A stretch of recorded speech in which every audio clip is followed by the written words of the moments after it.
Hey guys, welcome to my Skye Zaizen Trickstar deck profile. This is another character deck I've done, this one with a character I'm not as familiar with as I've only watched about half a dozen episodes of Reigns, but I'm pretty aware of Trickstar's reputation. As with the Atticus deck, we only know about half of Skye's Trickstar deck, or Owies if you hate the dub. So I had to fill in the blanks to complete the deck. This was a bit easier since we have a whole archetype to work with this time. So the remaining cards are more Trickstar cards plus some more generic cards. This time I'm not going for 100% accuracy like with the Atticus and Yugi Joey decks, and will likely stop with future character decks. I do have some other characters in mind to cover, so let me know if you'd like to see that. Now let's get into the deck. First, we'll cover the cards on Skye's canon deck list. Beginning with the monsters, we have Dark Angel. Now those who have watched the anime will know that Skye only used this card because, spoiler warning, she was corrupted by the Knights of Hanoi. And I have no reason to believe that someone didn't remove this card after. So while it is decent fairy support, this could be removed later. Next is Trickstar Birdhelm. I do have to wonder why this hasn't been imported to the real world yet. If I had to guess, it's the equip effect, which isn't that strong since you can non-target destroy it and what it's equipped to. Next is Trickstar Korabane, one of many Honest-like cards. This one isn't quite as good as, while doubling a Trickstar's original attack is great, it sometimes still isn't enough to get over something, hence why Honest is an objectively better card, although this has the advantages of both being searchable and having a special summon condition. Next are two Trickstar Candina. This is arguably the most important card in a Trickstar deck, so it's a bit puzzling as to why Skye didn't have a full playset. Or maybe she did, but they only showed two. Next is Trickstar Lilybell. If this was to be paired with Gravity Bind or Level Limit Area B, you could keep poking your opponents while being safe from most attacks, and the summon effect is great extension. Next are three Trickstar Licorice, another one of the most important cards, and possibly the most annoying if multiple of them are on the field, hence why, even though it might not be as bad as facing multiple Red Ice Flare Metal Dragons, getting rid of them should be one of your top priorities. Next is Trickstar Mandrake. There are certainly multiple ways to get it out of your hand, and the destruction effect is very nice for something this low level, but this is probably one of the less used Trickstar cards. Next is Trickstar Narcissus. Gravedigger's Trap Hole can be a pretty devastating card if used well, and having that kind of effect on a body, even though the damage is far less, is even better since it can potentially trigger multiple times. The final Pringle is Trickstar Nightshade. Simple play extender, not much else to talk about. Moving to the spells, we have Trickstar Bouquet. While it is likely you'd use this to buff your own monsters, you could get a bit clever by buffing the opponents and comboing it with cards that affect monsters whose stats get changed.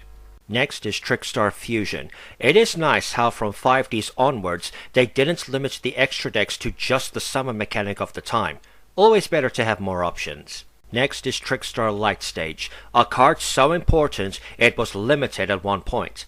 Now that that's no longer the case, the Trickstars can continue their performances in earnest. Next is Trickstar Light Arena. I'm not entirely sure why they decided to give it an almost identical effect to Light Stage, the only difference being it bounces the back row. It is better in some cases to do that, but a bit more originality would have been nice. Next is Trickstar Live Stage. Token generators are amazing to have for links, provided they don't have idiotic restrictions, and being able to recur a lost Trickstar is great for getting back Candina or Licorice. Next is Trickstar Temptation. This would be a pretty good tool to have in the real game since some of the best extra deck monsters do change their attack. The last spell Skye uses is Trickstar Vision. This one isn't as great, as giving your opponent a free card is something you never really want to do, even though it does play into Licorice's burn effect. Finishing with the traps, we have Trickstar Cascade. This is definitely risky since, while you do stop an attack, you're emptying your board, and it only stops one attack. Waboku or Threatening Roar would have been much more effective. Next is Trickstar Maribold. Additional normal summons are never a bad thing as it just means more link material.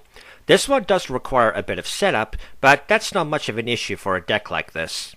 Next is Trickstar Perennial. A bit odd that this only protects the links, but there are multiple ways to get the main deck Trickstars back.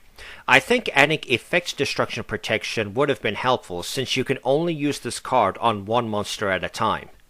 Next are 3 Trickstar Reincarnation. This has probably triggered non-flashbacks for some people. An absolutely devastating card if timed right, especially when paired with Droll and Lockbird, and no once per turns on either of its effects. No wonder it was on the ban list. Next is Trickstar Scatter. This could be very effective if the Trickstar had some form of protection when it battled, especially if it destroyed what it battled, since that would wipe 2 monsters off the field. Last is Trickstar Treat. I don't particularly like this card and have no idea why Skye would include something so risky. There's no once per turn on its main effect, so you could theoretically keep playing traps from your hand, but that would stack up the damage you would inevitably take unless you had some way to negate it. One thing that Skye did apparently admit to was her deck's lack of offensive force, so some of these traps were clearly made to help with that. I'm not entirely sure why she would play a card like Treat, given that when it self-destructs, that's at least half of her life points gone. If it were me, I would cut it. For the extra deck, we have Trickstar Band Sweet Guitar. The materials of this one are a bit steep, but the effects really help the archetype. Next is Trickstar Bella Madonna, clearly meant to be a towers kind of card, though it's all too easy to play around it with that upwards facing arrow. Next is Trickstar Black Catbat. I have to wonder how Skye would have felt knowing this card was part of a degenerate FTK. Next is Trickstar Bloom. The draw effect does play into Licorice's effect, but you're still giving your opponent a free card. Next is Trickstar Crimson Heart. If you can pull off the Destiny draw effect, that's great, but I'm always iffy on effects that let your opponent draw for free. Next is Trickstar Devaradus. This is a great way to punish combo players if you can protect it.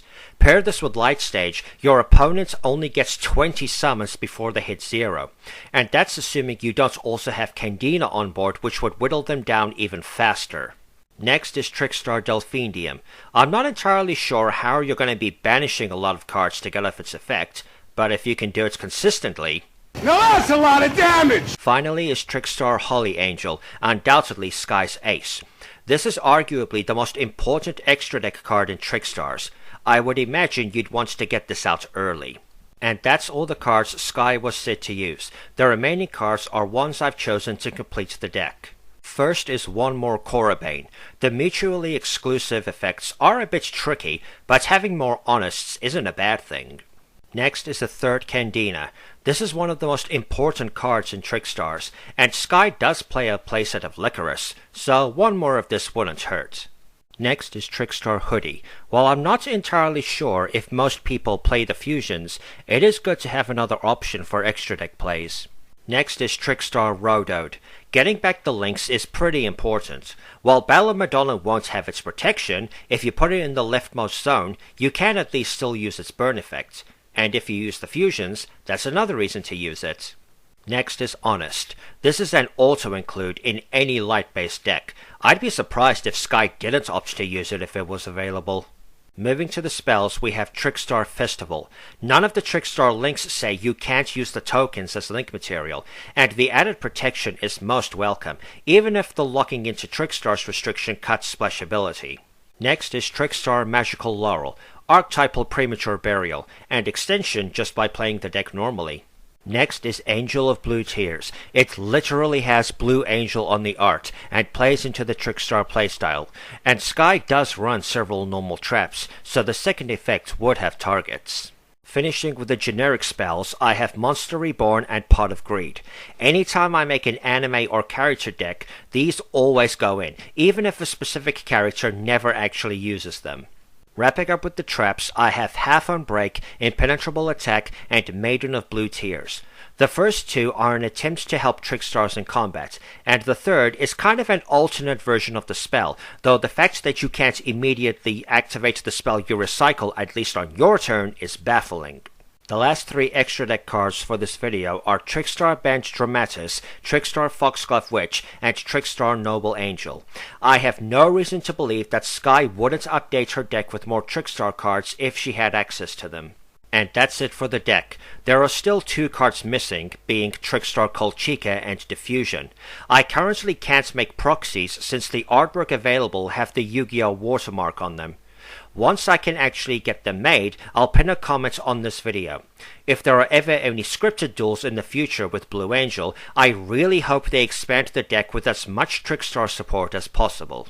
As always, please rate, comment, and subscribe. Don't forget to follow me on X, consider backing me on Patreon, and remember to stay chilled.